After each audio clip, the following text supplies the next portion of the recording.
Hello, Vortex. I wrote this little jingle about my cats. You want to hear it? It's fucking stupid. Like, it's really, really stupid. I mean, it's a jingle about cats. From a crazy cat lady. I would trust my tail over you. I would trust my tail over you.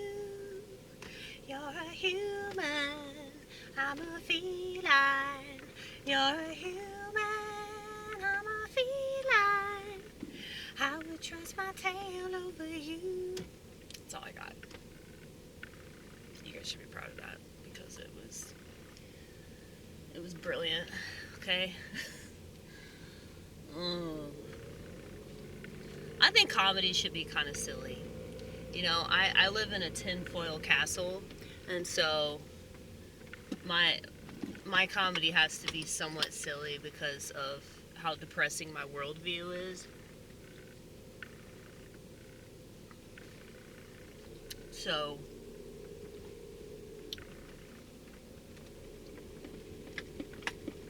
I actually was told by another female comic that she really appreciated my comedy because it was silly. And I guess it just depends on the joke, it depends on the bit, it depends on the mood I'm in at the time, and what part of the set you hear. But yeah, a lot of what I do is really fucking serious, so there has to be an element of silliness to it, otherwise I will commit suicide.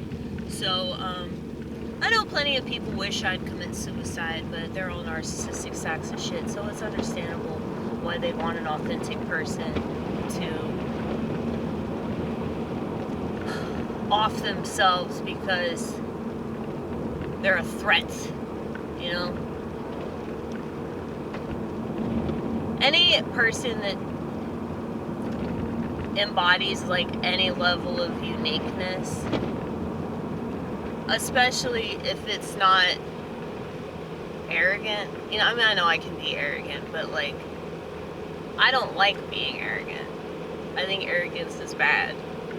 So anytime that I hear that in my sets, like when I listen to some of my sets and I hear that voice, that narcissistic voice that's like, I know what I'm talking about.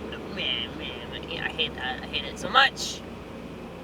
But I have to accept that that is a part of it. So it's better that I accept it and acknowledge that there are negative parts of me and there are negative parts of everything, you know. We don't like it, we don't want it, but it's just the way that it is, you know. I would trust my tail over you. I would trust my tail over you. I think it's funnier, like, as like, you know, an acapella jingle jangle. Like, I feel like a lot of those songs, my issue with musical comedy is that you should not be including an instrument. You know? Like, a lot of that stuff is just so dumb. It's so ridiculous. It's like, why are you adding a guitar? Why are you adding piano? You know? Because I guess I just look at, like, playing an instrument, like, pretend that you've never heard me attempt to play keyboard, okay? I feel like when you play an instrument, there should be a level of seriousness to it. Unless you're like me about it, unless you're, you know, jamming or riffing or whatever the fuck, you know. Typically when people write songs, they want those songs to be serious.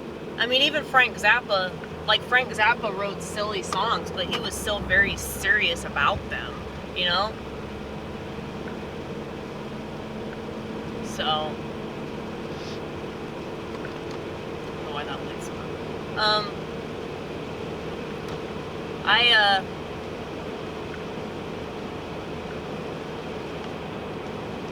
I don't think of myself as a musical comedian. I think of myself as a comedian that uses musical instruments to make some kind of point. I use musical instruments to get people to pay attention to what I'm doing. When you add something or you subtract something, that forces the audience to engage because you're mixing it up.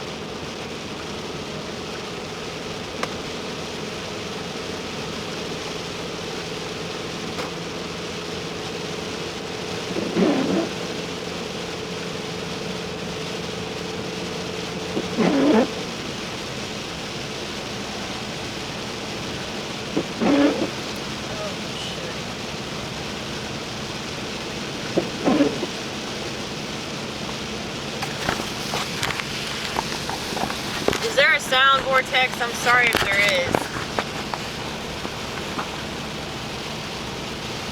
Sometimes it's totally insufferable.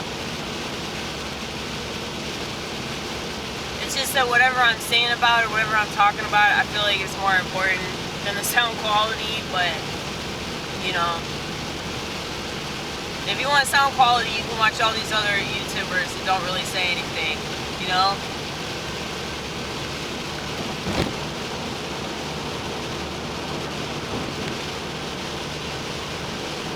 I was wondering, Amy,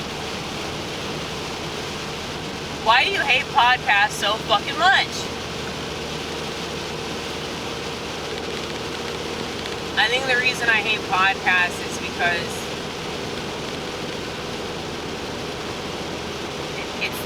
there's no risk involved. Like, which makes sense why all these comedians are doing it, you know? Like, you're literally just sitting there in front of a microphone talking about shit. I hate comedy podcasts with a passion. Because it's just comedians jerking each other off.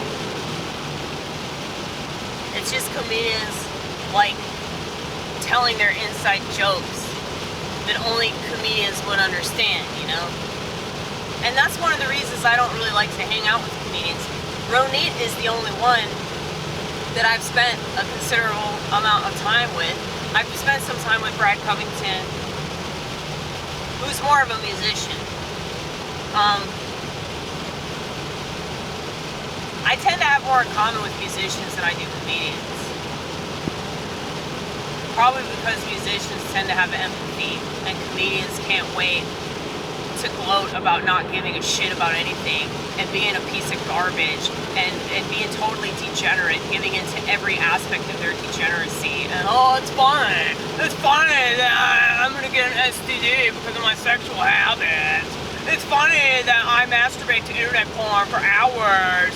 It's funny that I have anal sex and I take myself seriously.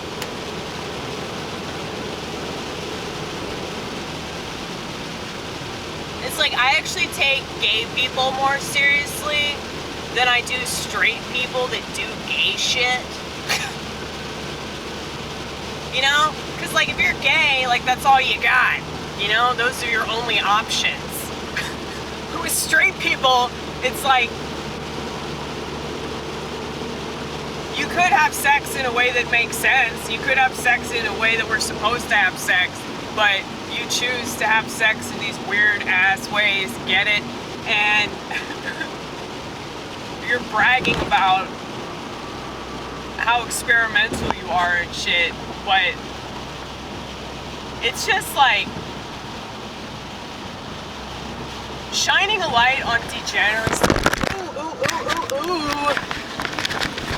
Vortex. It happened again.